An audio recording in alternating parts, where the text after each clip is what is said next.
Matindi. Oh, ito matindi ah. Oh. Yung si Romualdez daw kakasuhan na. Naniniwala ba kayo? Si Romualdez makakasuhan? Tang ina nyo? Yung tagal-tagal na nito, di pa nakakasuhan. Walang hiya na. Una pang makulong si Mike Defensor, si Marcoleta, si Jinggoy kesa dito sa hayop na ito. Naiintindihan ko si Bongbong na hindi mo mapapakulong. Kasi nga, presidente man yan. Immune yan sa suit. Ay, grabe naman Nanay Morning Dew ko. No? Nagwaldas na naman ng kayamanan niya. Maraming salamat, Nanay Morning Dew.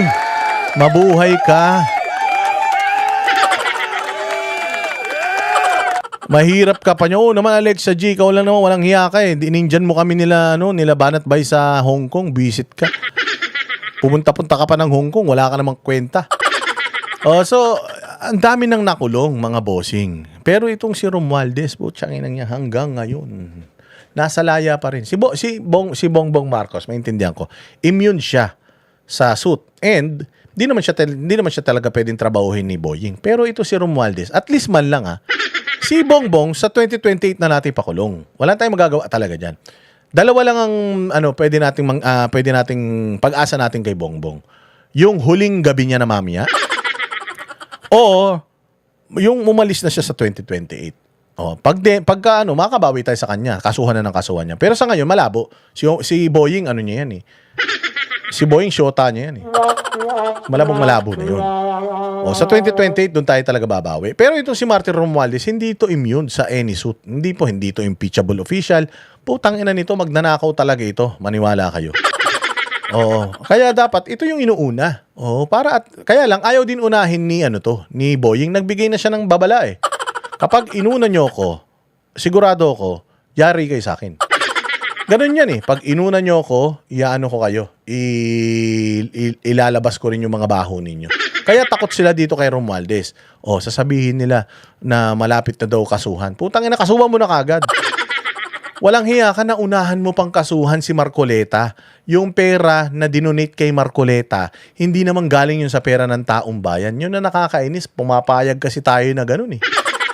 O, tas ito si Romualdez, may bago na naman, kakasuhan daw. Ulul, kasuhan mo kung gusto mong kasuhan. Putang ina ka. Bigay ka pa ng bigay ng statement mo patungkol dyan sa impeachment. Hindi naman kailangan yan. Hayop ka. Papakinggan natin to. Malapit na raw mapagkasampa ng kasong plunder laban kay dating House Speaker Martin Romualdez ayon sa Ombudsman. Kaugnayan ng umunoy illegal na budget insertions at flood control kickback scheme. Hindi dinetalye ng Remulla kung kailan isasampa ang kaso pero siya yung mga dating nangayayat, nagsitabaan lahat, no? Nakapagpahinga sila eh. Si Bongbong tumaba rin ngayon.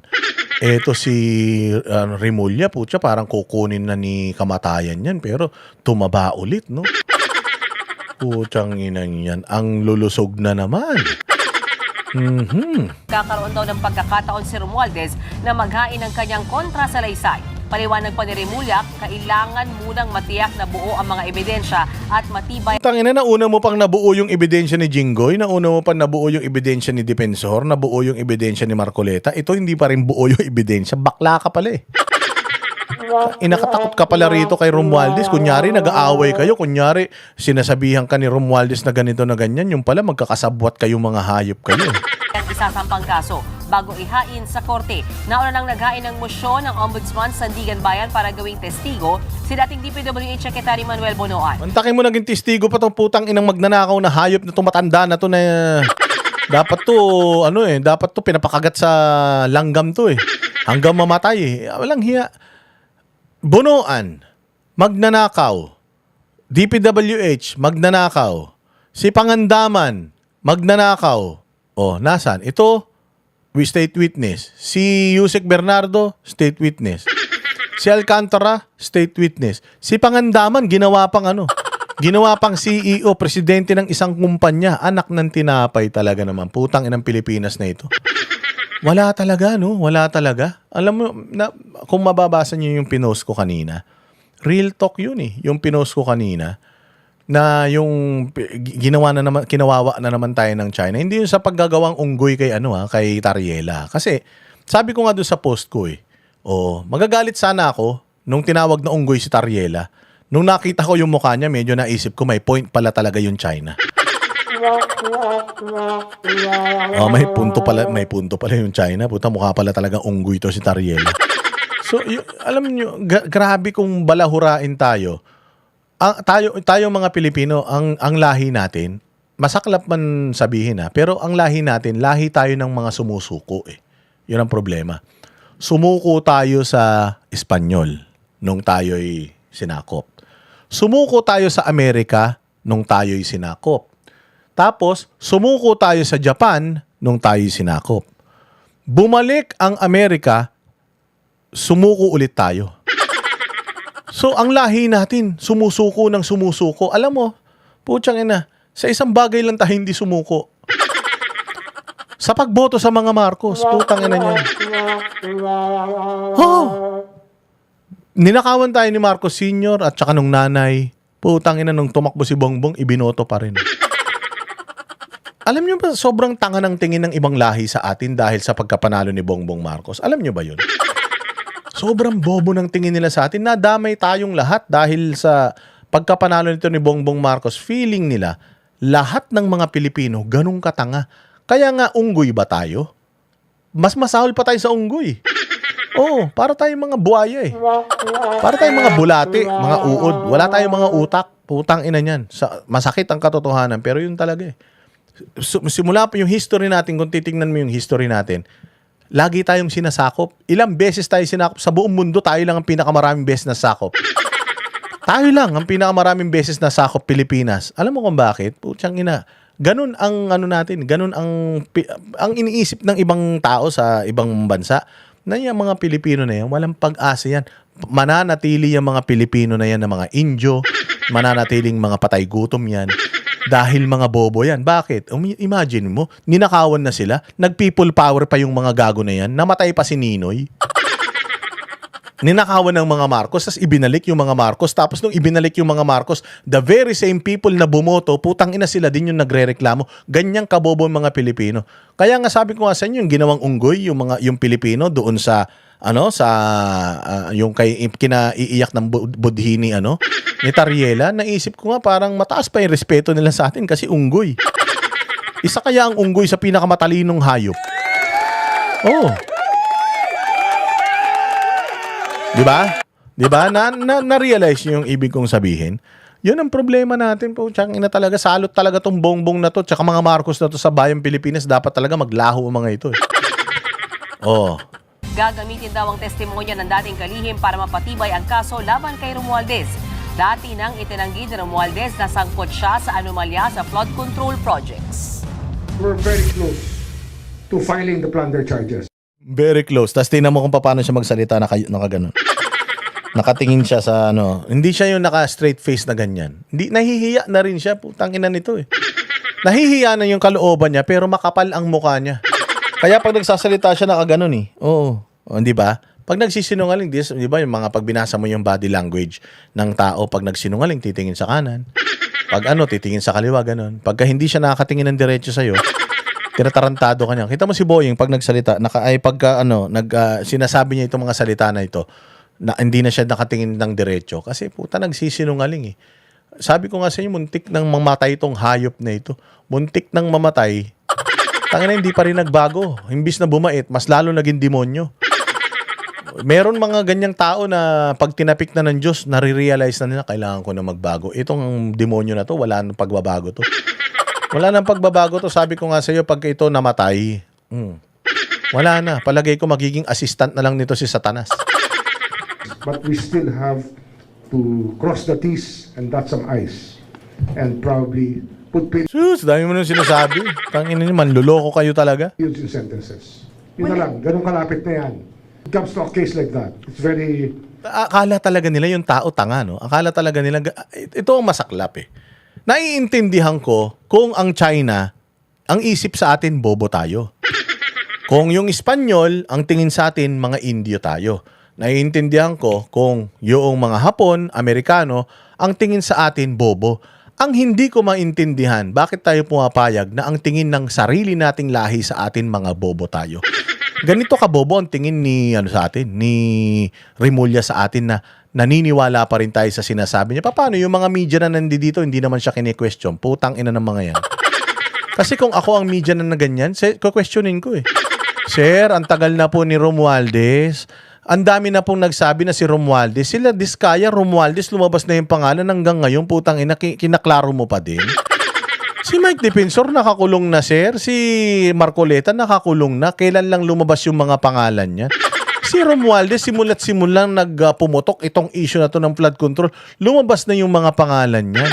Kaina, ginamit mo na nga yung statement ni Gutesa para sa kaso niya kuno eh. Nadagdagan pa ng 18 Marines hanggang ngayon, pinapolish mo pa din. Ang ina niyan, lokohan na yan. Ngayon, nakakapagsalita pa rin siya ng ganito. Paano? Ang kaharap niya dyan, media lang. Alam niya, pinakain lang niya ng insimada yung mga media na yan. Okay na, mga patay gutom, mga putang ina niyan eh. Oo, isa totoo lang. Ngayon, ang kapal ng mukha nito ni, sarili natin tong lahi pero iniinsulto niya yung katalinuhan natin. He's insulting our intelligence, mga bossing. Gets ko kung ang tingin ng China sa atin, unggoy. Gets ko kung ang tingin ng Amerika sa atin, unggoy. Gets ko kung ang tingin ng ibang lahi sa atin, mga tanga. Pero ang hindi ko magets, sarili nating lahi, ginagawa tayong tanga. Sarili nating presidente, ginagawa tayong mga hayop. Pinapahabol kayo sa mga ayuda. Sariling mga congressman ninyo, ginagawa kayong mga bobo. Mga senador, ginagawa po tiyang na sarili nating lahi. Ngayon magagalit tayo kapag ibang lahi nang mamaliit sa atin. Mismo ito mga putang inang kalahi natin, ginagawa tayong mga hayop, mga gago. Di ba? Walang hiya kayo. It's not as simple as you want it to be. When you're talking about It's not as simple as you want it to be. Ulul! Bendalo nga kayo ng bendalo eh. Putsang ina nyo, andali nyo nga napakulong si andali nyong napakulong si Jinggoy, napakulong si Marcoleta, andali nyong napakulong si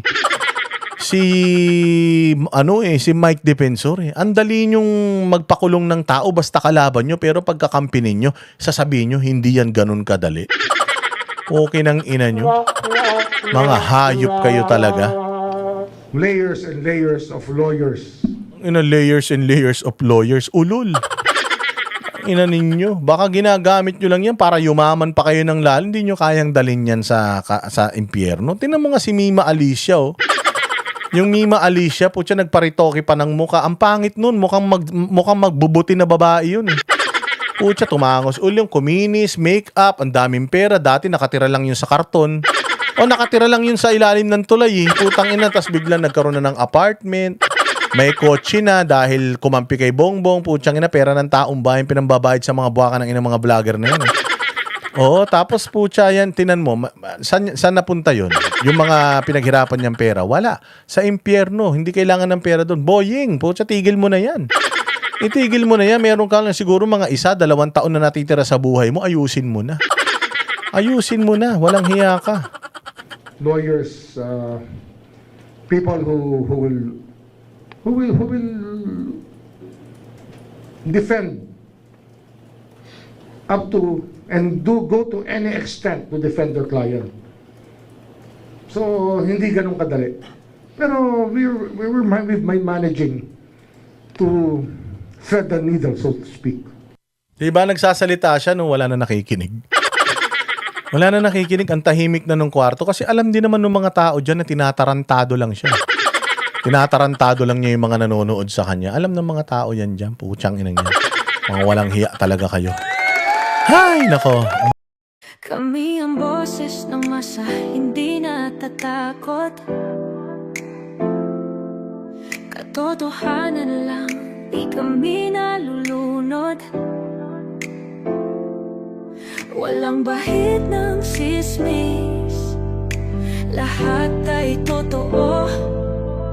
Kahit sino ka pa, pag mali ka babanatan ka. Walang pinipili kulay, wala kaming kinikilingan. Basta para sa bayan, kami lalaban. Pagtama palakpakan, pag mali banatan. Di matitinag, di matatakot, para sa bayan tuloy ang sigaw. Sa harap ng kamera, walang halong takot. Mga mga baluktot, lahat kayo'y tutumba. Ang hustisya at totoo, yun lang ang mahalaga. Kahit sinong harang, di kami matitinag. Walang pinipiling kulay, wala kaming kinikilingan. Basta para sa bayan, kami lalaban. Pag tama palakpakan, pag mali banatan. Di matitinag, di matatakot, para sa bayan tuloy ang sigaw. Kung nasa tama ka, ikaw ay aming kasama. Pero pag mali ka, handa ka na bang mabasag? Banateros kami, walang inuunan, dahil bayan muna bago ang sarili.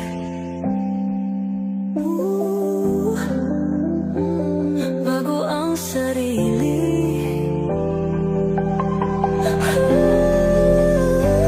Pag tama palakpakan, pag mali banatan.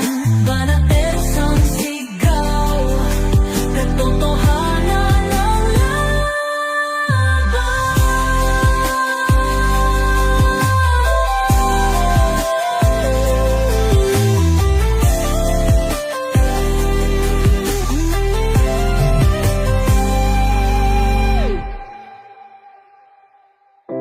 Sa harap